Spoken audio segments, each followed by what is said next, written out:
বন্ধুরা, তো চটপট তোমরা দেখে নাও আজকে আমি কি রান্না করেছি। চলো তাড়াতাড়ি চটপট দেখে নাও, তারপরে তোমাদের সাথে বাকি কথাগুলো বলবো। তো দেখো, আমি আজকে তো ভাত তো করেছি, কমন ভাত তো করতেই হবে। আর কি করেছি, আর এই যে দাঁড়াও আগে তোমাদের এটা দেখা যাবে, একটা গাজরের ভাজা করেছি, গাজর দিয়ে আলু দিয়ে পেঁয়াজ দিয়ে ভাজা করেছি। আর শাকের চচ্চড়ি করেছি, এই যে পালং শাকের চচ্চড়ি বড়ি দিয়ে। চিংড়ি পালং করেছি, এই দেখো সবাই দেখতে পাচ্ছ, চিংড়ি পালং করেছি, পালং শাকের চচ্চড়ি। আর এইটা করেছি কাতলা মাছের মাথা দিয়ে আর মাছ দিয়ে একসাথে রান্না করে রেখেছি।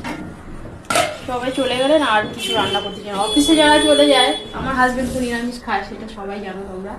কিন্তু তারপরে তো বেরিয়ে গেলে মানে আমার আর রান্না করে ঢুকতে ইচ্ছা করে না। তো কি করবো, শর্টকাটে মাছের মাথা আর মাছ দিয়ে একসাথে রান্না করে ফেলেছি। আর সব ঘরের কাজও করে নিয়েছি আজকে তাড়াতাড়ি করে। রোজ রোজ এই কাজ ফেলে রাখতে ভালো লাগে না। তো আজকে বাসন কুসন সব মাজা হয়ে গেছে, রান্নাঘর পরিষ্কার ঝকঝকে হয়ে গেছে। আর সকালবেলা কি খেয়েছি সেটা তোমরা দেখবে। দেখো আজকে সকালবেলা এই যে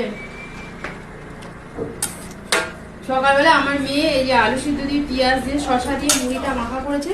কিন্তু মুড়িটা না মানে এরকম করে খেলে খুব ভালো লাগে, আমার কিন্তু খুব ভালো লাগে। তোমাদের কেমন লাগবে তোমরা একদিন খেয়ে তারপর বলবে যে কেমন লাগে। তো চটপট বন্ধুরা, টাটা বাই বাই, চলে আসবো আবার কোনো একটা আপডেট নিয়ে।